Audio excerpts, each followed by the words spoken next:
నేడు మెగా అభిమానులకు పండగ రోజు అంటే mega power star Ram Charan పుట్టినరోజు. చిరంజీవి లాంటి మెగాస్టార్ వారసుడిగా ఇండస్ట్రీకి పరిచయమైన చెర్రీ తనకంటూ ప్రత్యేకమైన గుర్తింపు పేరు తెచ్చుకోవడానికి ఎక్కువ సమయం తీసుకోలేదు. డాన్సుల్లో తండ్రికి తగ్గ తనయుడు, సంస్కారంలో తండ్రిని మించిన తనయుడు, ఎంత ఎదిగినా ఒదిగి ఉండటం తెలిసిన వినయ విధేయుడు అనిపించుకున్నాడు. అభిమానుల చేత గ్లోబల్ స్టార్ గా పిలువబడుతున్న రామ్ చరణ్ వ్యాపారాలు, ఆస్తులకు సంబంధించిన కొన్ని ఇంట్రెస్టింగ్ కామెంట్స్ ఇప్పుడు సోషల్ మీడియాలో చక్కర్లు కొడుతున్నాయి. 2007లో చిరుత సినిమాతో హీరోగా బిగ్ స్క్రీన్ మీదకి వచ్చిన రామ్ చరణ్ 18 ఏళ్ల సినీ కెరియర్లో ఇప్పటి వరకు 15 చిత్రాల్లో నటించారు. ప్రస్తుతం తన 16వ చిత్రంలో నటిస్తున్నాడు. సినిమాకి తన మార్కెట్ను, బ్రాండ్ వాల్యూని పెంచుకుంటూ వెళ్తున్న చెర్రీ ఇండియన్ ఫిల్మ్ ఇండస్ట్రీలో హైయెస్ట్ రెమ్యునరేషన్ తీసుకునే హీరోల్లో ఒకటిగా ఎదిగాడు. అయితే కేవలం సినిమాలతోనే కాకుండా బ్రాండ్ ఎండార్స్మెంట్స్, పలు వ్యాపారాల్లో పెట్టుబడులు పెట్టడం ద్వారా భారీగా ఆస్తులు సంపాదించాడు. రామ్ చరణ్ ఆస్తుల విలువ ఇండియన్ కరెన్సీలో దాదాపు 1380 కోట్లకు పైగానే ఉంటుందని ఓ బాలీవుడ్ మీడియా పేర్కొంది. ఆయన భార్య Apollo charity vice chairperson, B Positive magazine chief editor Upasana Kamineni ఆస్తితో కలుపుకుని 2500 కోట్ల వరకు ఉంటుందని తెలిపింది. RRR సినిమాకు గాను 40 నుంచి 50 కోట్ల రెమ్యునరేషన్ తీసుకున్న చెర్రీ RC16 సినిమాకి 100 కోట్లు తీసుకుంటున్నాడనే ప్రచారం జరుగుతోంది. అంతేకాదు, గ్లోబల్ స్టార్డమ్ వచ్చాక ఒక్కో కమర్షియల్ యార్డుకు 3 నుంచి 4 కోట్ల వరకు పారితోషికం తీసుకుంటున్నాడనే టాక్ కూడా ఉంది. హార్స్ రైడింగ్ అంటే మక్కువ చూపించే రామ్ చరణ్ 2011 సెప్టెంబర్లో సొంతంగా హైదరాబాద్లో పోలో రైడింగ్ క్లబ్ను ప్రారంభించాడు. అప్పట్లో మా టీవీ బోర్డ్ ఆఫ్ డైరెక్టర్లో ఒకరిగా పనిచేశాడు. ఆయనకు ట్రూజెట్ అనే ప్రైవేట్ ఎయిర్లైన్ సంస్థ కూడా ఉంది. Indian street premier league ISPL Hyderabad జట్టుకు ఓనర్గా ఉన్నాడు. 2016లో కొణిదెల ప్రొడక్షన్ కంపెనీ అనే ప్రొడక్షన్ హౌస్ను స్థాపించి నిర్మాతగా మారాడు.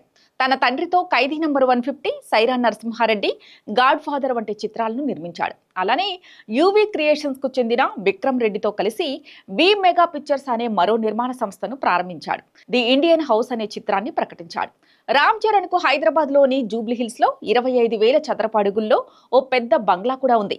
Swimming pool, tennis court, gymnasium, fish pond వంటి విలాసవంతమైన సౌకర్యాలతో కూడిన ఈ ఇంటి విలువ 40 నుంచి 50 కోట్లు ఉండొచ్చని అంచనా. ముంబైలో చెర్రీకి ఓ లగ్జరీ అపార్ట్మెంట్ కూడా ఉన్నట్లు అప్పట్లో వార్తలొచ్చాయి. ఇక చరణ్ దగ్గర పలు కాస్ట్లీ కార్లు కూడా ఉన్నాయి.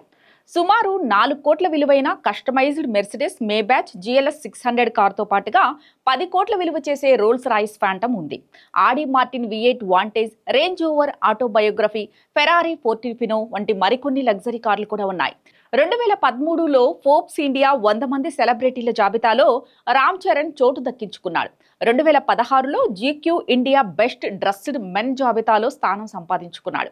2012 సంవత్సరానికి గాను టైమ్స్ 50 మోస్ట్ డిజైరబుల్ మెన్లో 12వ స్థానంలో, 2013లో 23వ స్థానంలో, 2014లో 30వ స్థానంలో, 2015లో 38వ స్థానంలో నిలిచాడు.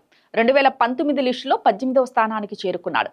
చెర్రీ ఇప్పటి వరకు పెప్సీ, టాటా డొకోమో, ఓలానో, అపోలో జియో, హీరో మెటోక్రాఫ్ట్, Frooti, Manyavar, Bhima jewels, happy mobiles, Apollo జియోతో సహా పలు పాపులర్ బ్రాండ్లకు ప్రచార కార్యకర్తగా వ్యవహరించారు. డిస్నీ ప్లస్ హాట్స్టార్ OTTకి బ్రాండ్ అంబాసిడర్గా నియమించబడ్డాడు. ప్రస్తుతం ఇండియాలో ప్రభుత్వానికి అత్యధికంగా ట్యాక్స్ చెల్లించే సెలబ్రిటీల్లో రామ్ చరణ్ ఒకరు. ఆదాయానికి తగ్గట్టుగానే ఆదాయపు పన్ను చెల్లిస్తున్నాడు.